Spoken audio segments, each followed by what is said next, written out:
Hello everyone, I Sneha Marathe, Assistant Professor, PG Department of Law, SP University. I welcome my student for the session of jurisprudence. Today I will be covering the topic of administration of justice system.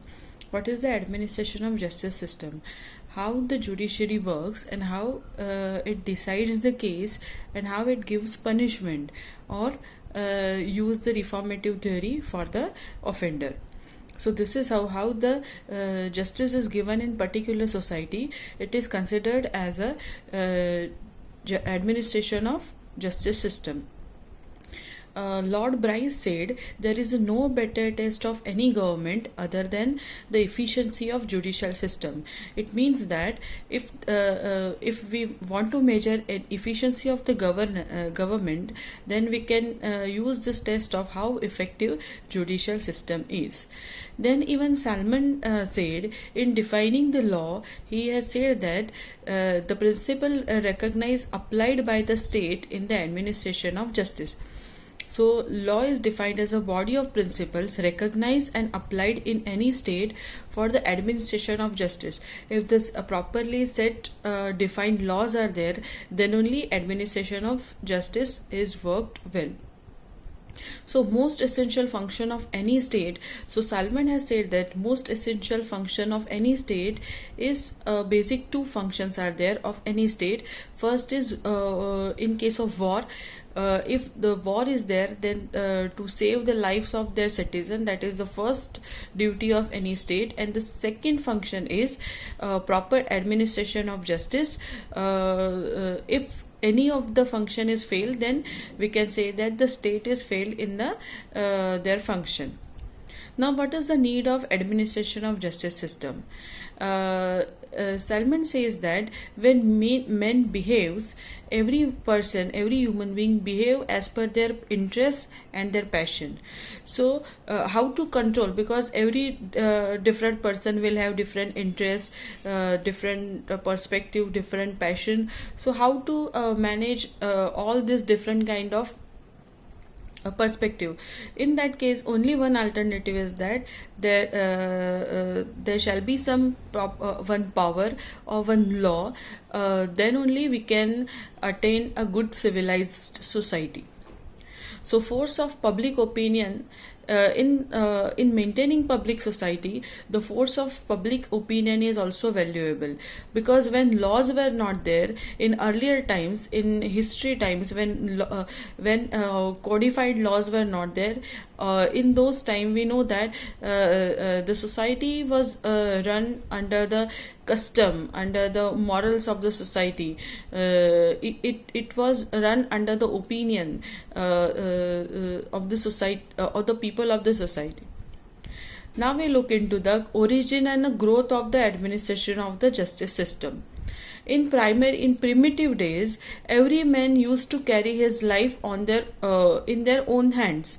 Means like they used to behave as per their interests, their liking, and they were own judge of their acts.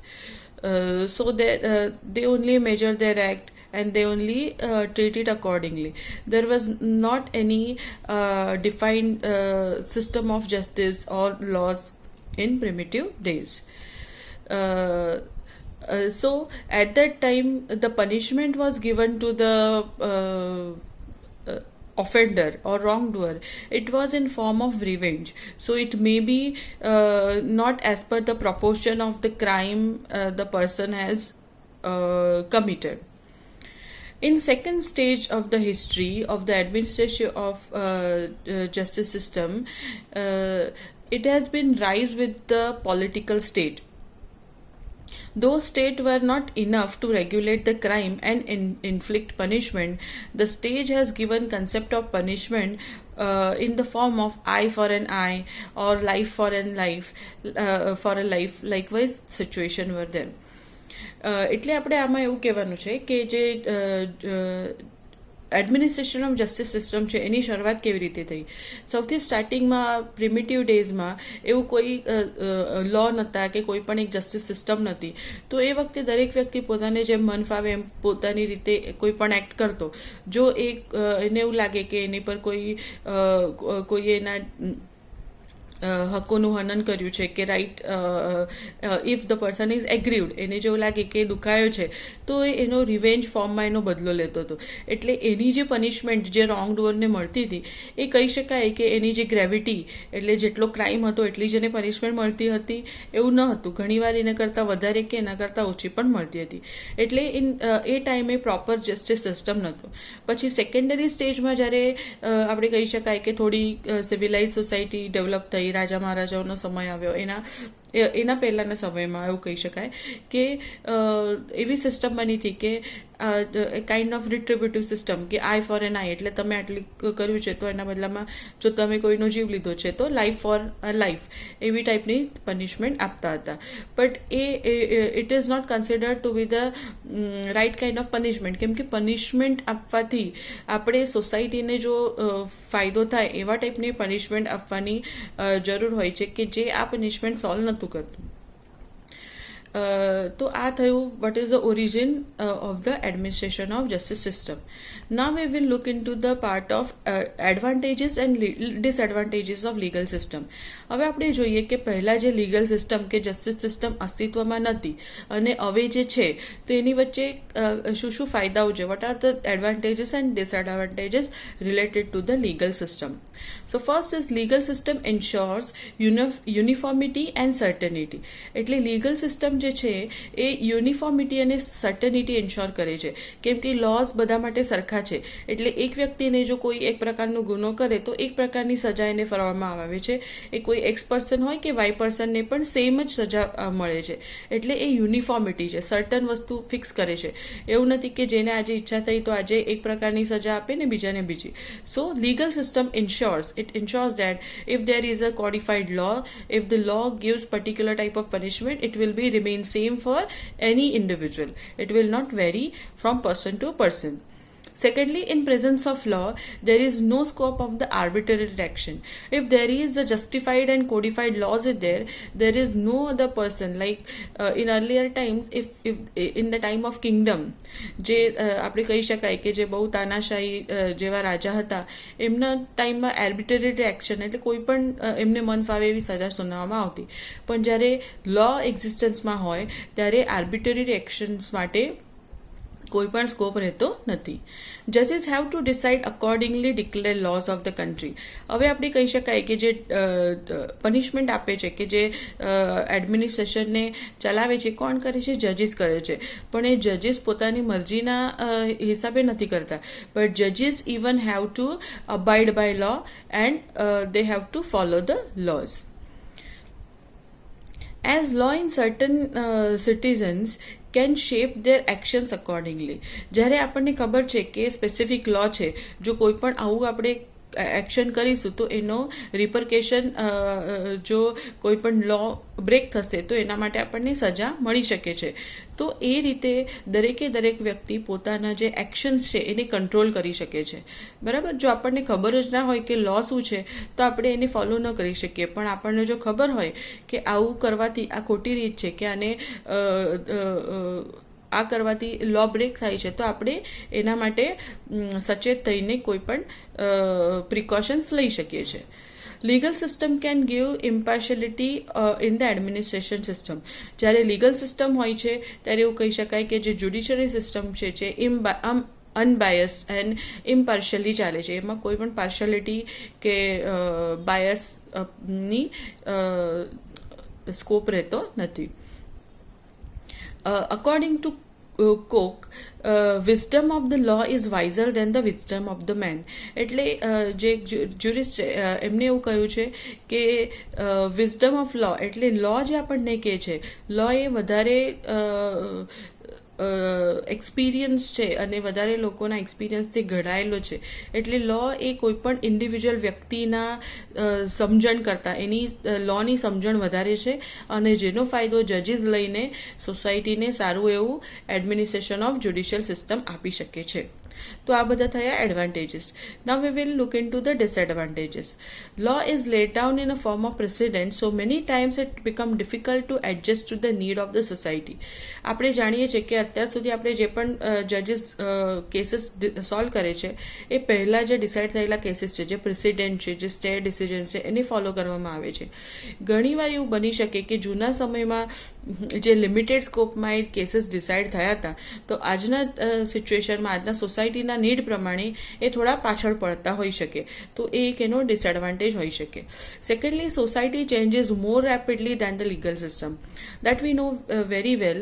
Society is very dynamic and the needs of society gets changed very rapidly, and it takes lot of time and hardship and revolutionary action by the citizen to change the law. એટલે society તો જલ્દી બદલાઈ જાય છે, એની needs બદલાય છે, પણ કાયદો એટલા ઝડપથી બદલાતો નથી. એની વચ્ચે ટાઈમ લાગી જાય છે. તો જ્યાં સુધી કાયદો પણ બદલાય as per the need of the society, એના વચ્ચેના ગાળામાં ઘણા લોકોને હાર્ડશિપ ફેસ કરવી પડે છે અને ઘણી તકલીફો એમાં લોકોને પડે છે. Another issue with the legal system is it is complex and rigid. એક સૌથી અગત્યનો એક નેગેટિવ પોઈન્ટ લીગલ સિસ્ટમનો એ છે કે બહુ રિજિડ છે. એમાં ઘણીવાર એવું બની શકે કે જે જજીસ હોય છે એ ફોર્મેલિટીઝ, ટેકનિકાલિટીઝ એની વચ્ચે રહી જાય છે. એનો જે મેઇન કન્ટેન્ટ છે, એનું જે મેઇન એક જે ડિસાઇડ કરવા માટેની જેની જરૂર છે એ પાછળ પડતો રહી જાય છે. This is how the advantages and disadvantages of judicial system is there. Now, public justice and private justice. હવે શું તફાવત છે public justice and private justice વચ્ચે? In private justice, it is between individual.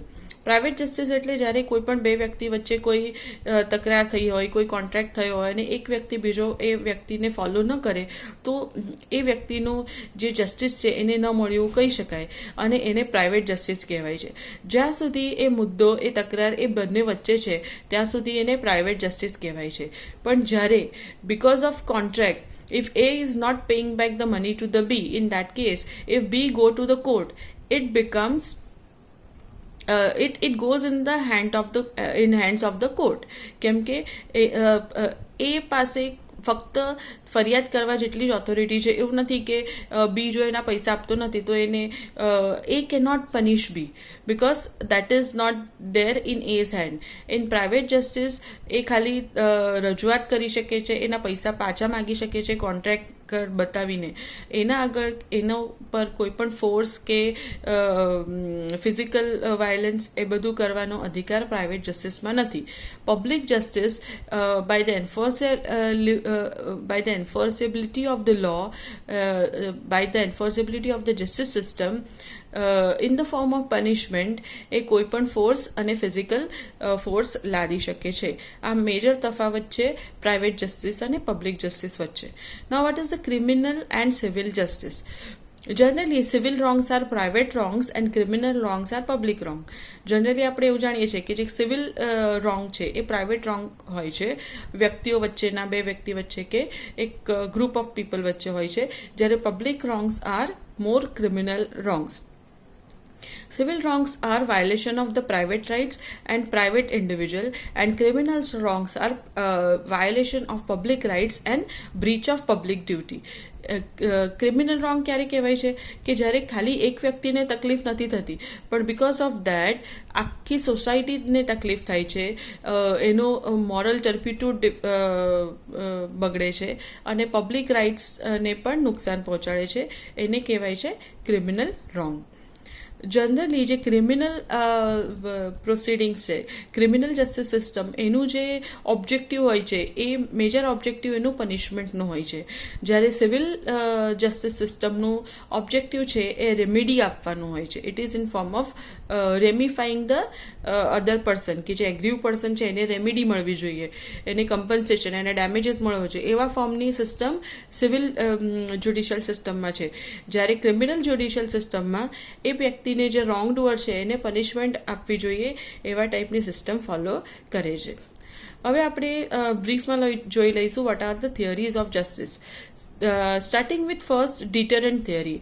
This type of punishment deterrent theory એવી theory છે કે જે wrong doer છે, જે ઇવિલ ડુઅર છે, એને એવી પનિશમેન્ટ આપવી જોઈએ જેથી કરીને it gives message to the public at large. The punishment will give message to the public at large. It means that if you do any wrongful act, you will be given same kind of punishment, or you will have to face the same kind of negative consequences, and so no one shall get into this kind of situation, and this deter that person from the breaking of the law. એટલે આ જો બીજાની મોટી punishment આપેલી જોઈ હોય તો કોઈ પણ વ્યક્તિ રોંગફુલ એક્ટ કરવાથી એને અટકાવી શકાય, એના પર ડિટર કરી શકાય, એને અટકાવી શકાય છે.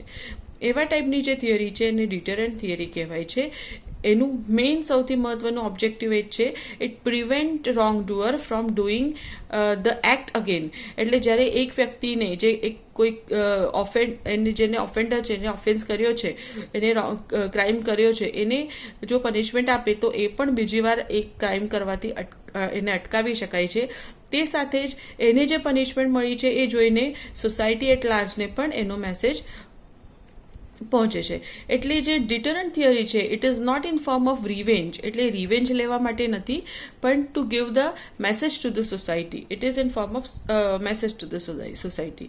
આપણે જાણીએ છીએ કે જે મનુસ્મૃતિ છે, ઇન્ડિયન આપણું જે આપણી જે સ્ક્રિપ્ટ છે, જે મનુસ્મૃતિ છે, જે લીગલ સિસ્ટમ માટેની સ્ક્રિપ્ટ છે, એમાં પણ એક દંડની વ્યાખ્યા કરેલી છે. કોઈ પણ વ્યક્તિએ જો કોઈ પણ રોંગફુલ એક્ટ કર્યું હોય તો એને દંડ આપવો જોઈએ, અને એ દંડ છે it is regarded as source of righteousness. એટલે એને સીધા માર્ગે દોરવા માટે, સરળ માર્ગે અને સાચા માર્ગે દોરવા માટે એને દંડ આપવામાં આવે છે. પણ એક નેગેટિવ થિંગ, જે નેગેટિવ કન્સેપ્ટ ડિટરન્ટ થિયરીનો એ પણ છે કે જો વધારે હાર્ડ જો કોઈને પનિશમેન્ટ આપીએ તો જેનાથી જે ઓફેન્ડર છે જે એ વધારે હાર્ડન્ડ ક્રિમિનલ બની જાય છે, instead of converting in two the good person.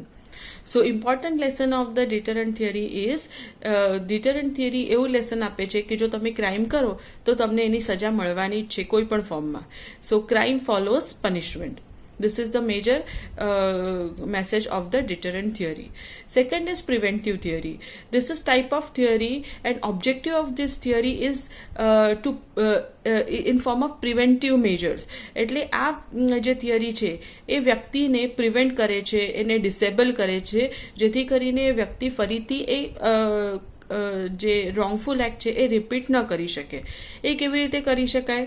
જો વ્યક્તિએ જો if the person is offender, if V put that person under the bar in imprisonment, if the person dies, or if the person is exiled, if the person is sent away in other country or in other particular society, then we can we can prevent him from repeating the that crime again. This theory concentrate on wrongdoers and prevent him from repeating the crime. એટલે આ જે preventive theory છે it concentrate on only the criminal person, that person only, not to the society. જે deterrent theory વાત કરી હતી એ એવી theory હતી કે જે સોસાયટીને પણ મેસેજ આપે, પણ જે પ્રિવેન્ટિવ થિયરી છે એ ઇન્ડિવિજ્યુઅલ પર્સન પર ફોકસ કરે છે. જેમ એક્ઝામ્પલ છે કે જો કોઈ રેશ ડ્રાઇવિંગ કરતું હોય તો એનું ડ્રાઇવિંગ લાઇસન્સ કન્ફિસ્કેટ કરી લઈએ, જો જપ્ત કરી લઈએ તો એનાથી એને રિસ્ટ્રિક્ટ કરી શકાય કે એ ડ્રાઇવિંગ ન કરે. આ રીતે પ્રિવેન્ટિવ થિયરી વર્ક કરે છે. Third theory is reformative theory. The reformative theory, the object is punishment is to reform the criminal.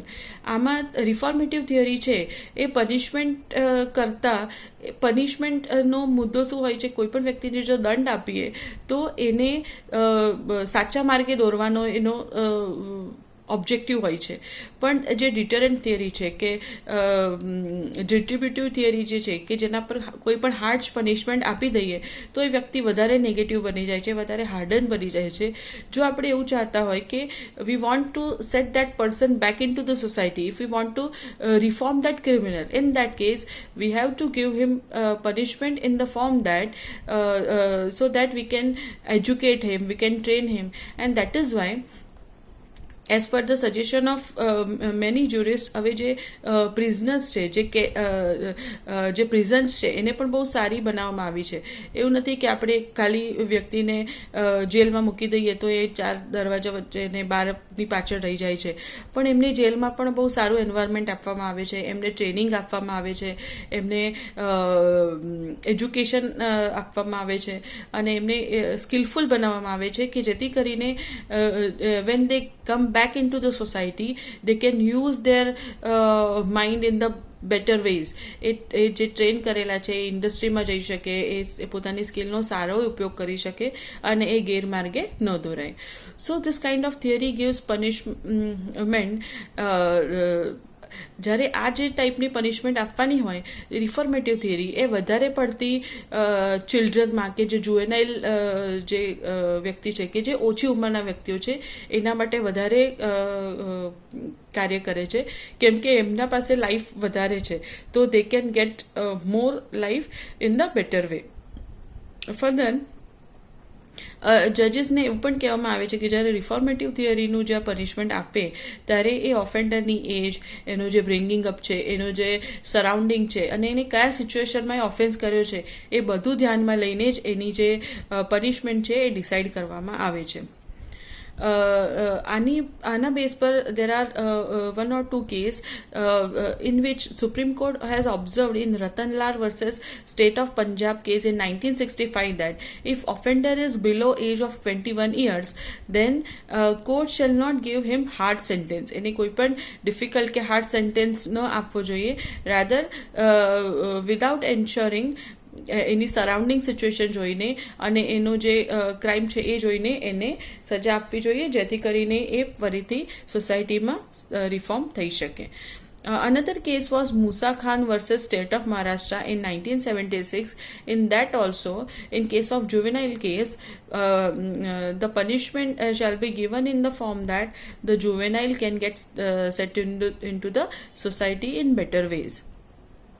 So this is how reformative theory હંમેશા એ જ ફોકસ કરે છે કે જેથી કરીને જે ક્રિમિનલ છે એ ક્રિમિનલ એકલા ક્રિમિનલ નથી હોતા, પણ એમનું માઇન્ડ ક્રિમિનલ બની જાય છે.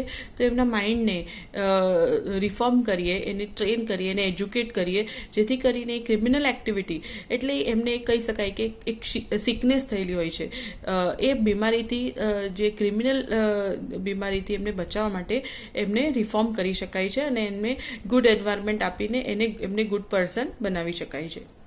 Next type of theory is retributive theory. આ રિટ્રીબ્યુટિવ થિયરી પણ એ પ્રિમિટિવ ટાઈમમાં એટલે પહેલાંના જમાનામાં વધારે યુઝ થતી હતી. It is again a kind of retributive system is proportional to the severity of the crime committed. એટલે જેટલા પ્રપોર્શનમાં તમે જેટલું ગુનાહિત કૃત્ય વધારે ગુનાહિત કૃત્ય કર્યું હોય એટલા પ્રમાણમાં તમને સજા આપવામાં આવે છે. એટલે આપણે જે યુઝ કરીએ છીએ આઈ ફોર એન આઈ, જો તમે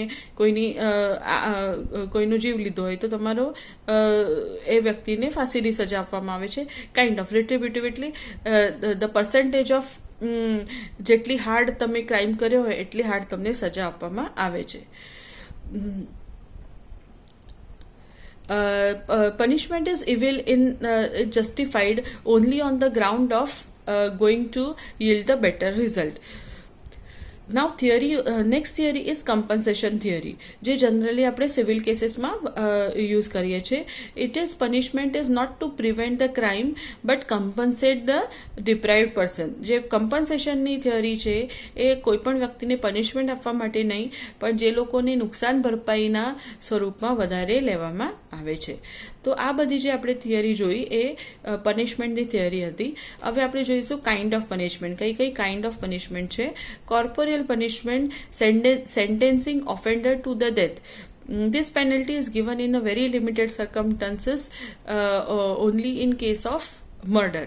એટલે કોર્પોરિયલ પનિશમેન્ટ એટલે આપણે જે ડેથ સેન્ટેન્સ આપે છે એ કોઈ પણ હાર્ડકોર મર્ડર હોય કે બહુ રેર એન્ડ રેરેસ્ટ કેસીસમાં જ આપણે આ પ્રકારની સજા સુનાવવામાં આવે છે. સેકન્ડ ઇઝ ડિપોર્ટેશન એટલે એક વ્યક્તિને જે ઓફેન્ડર હોય એને એક સોસાયટીમાંથી ઉચકીને બીજા સોસાયટીમાં મૂકવું. પણ આવું કરવાથી એ બીજી સોસાયટી છે જ્યાં એને મૂકવામાં આવે છે એ પણ એની પણ પરિસ્થિતિ ખરાબ થઈ શકે છે અને એનું પણ પબ્લિક ટર્પ્યુટ્યુડ ખરાબ થઈ શકે છે અને એવી સોસાયટીને મેન્ટેન કરવી વધારે અઘરી બની જાય. એના માટેથી કરીને બ્રિટન અને ઇન્ડિયામાં આ જે ડિપોર્ટેશનની જે સજા છે એને કેન્સલ કરી છે, અબોલિશ કરી છે. કોર્પોરિયલ punishment which we have already seen, corporeal punishment in form of hardcore torture કે પનિશમેન્ટ વધારે બહુ ટોર્ચર આપીએ તો પણ એ પર્સન વધારે પડતો હાર્ડ બની જાય છે, હાર્ડકોર ક્રિમિનલ બની જાય છે, એટલે એ પણ એક એની મર્યાદા છે. ઇમ્પ્રિઝનમેન્ટ ઇઝ કન્સિડર્ડ એટલે જ્યારે પ્રિઝનમાં રાખવું imprisonment it is considered as the ideal form of punishment because it fulfill all three types of objective. First is as the person remains will be in prison, so he will be secluded from his own society. So it becomes it fulfills a deterrent kind of એટલે એને restrict કરે છે, deter કરે છે અને એને એક punishment પણ મળી જાય છે. બીજું, the person is remain under the prison, so he will get restricted from repeating the action again. એટલે એને રિસ્ટ્રિક્ટ કરી શકાય છે, એને પ્રિવેન્ટ કરી શકાય છે. પ્રિઝનમાં રહે તો એ ફરીથી કોઈ પણ ક્રાઇમ ન કરી શકે. એન્ડ ધ થર્ડ ઇઝ એને ઓથોરિટીના ઓબ્ઝર્વેશનમાં રાખીને એના માટે જે રિફોર્મેટિવ એક્શન લેવાની છે, એને એજ્યુકેશન આપવાનું છે, એની સ્કિલ ડેવલપ કરવાની છે, એ બધી પણ એક્શન આપણે લઈ શકીએ છીએ. So imprisonment is considered as a ideal type of punishment, but again if it is a short term imprisonment, it is more dangerous in nature because in short term we cannot train the person in as per the reformative theory. Rather when the offender remain with other criminals, his that criminal mind will become more active and he can learn the tips and get training about the criminal act from the prison mates.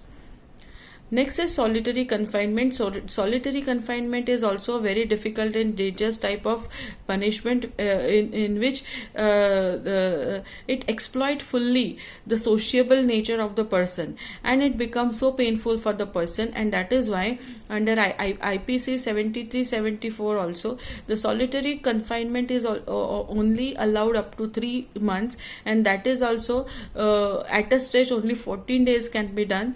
With the interval of 14 days or 7 days it can be repeated. And the another type of punishment is indeterminate sentence. It means that the person will remain lifetime under the imprisonment. If the person will behave very good in that imprisonment, on the base of his behavior, his punishment can be reduced. This is how the administration justice system works. We have seen what is the concept, what is the private justice, public justice, criminal justice, civil justice, then the type of punishment theories and the kinds of punishment. So this is all about administration of justice system. If you have any query, any doubt, you can contact me. Thank you.